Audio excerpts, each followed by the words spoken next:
নমস্কার, মহাভূত জ্যোতিষ চ্যানেলে আপনাদের সকলকে স্বাগত জানাই। আমি শ্রী মুখার্জি। আপনারা দেখছেন, লাইক শেয়ার সাবস্ক্রাইব করছেন, আপনাদের অসংখ্য ধন্যবাদ। যারা এখনও করেননি তাদের কাছে অনুরোধ, সাবস্ক্রাইব করুন যাতে পরবর্তী সমস্ত ভিডিওর নোটিফিকেশন আপনারা আগেই পেয়ে যান। আজকে বলবো জ্যোতিষশাস্ত্র খুঁটিনাটি পর্ব 6।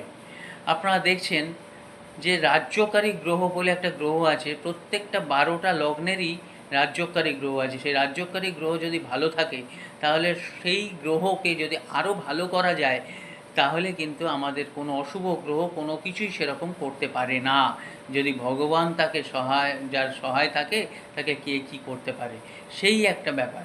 তা সুতরাং সিংহ লগ্ন এবং বৃশ্চিক লগ্নে রাজ্যকারী গ্রহ বৃহস্পতিকে ভালো করবার জন্য কি করবেন? যারা দেখছেন ম্যাচুরিটিতে বাধা হচ্ছে, জন্মছকটা একবার দেখিয়ে নেবেন। অনলাইন অফলাইন কনসালটেন্সির জন্য যোগাযোগ করে নিন।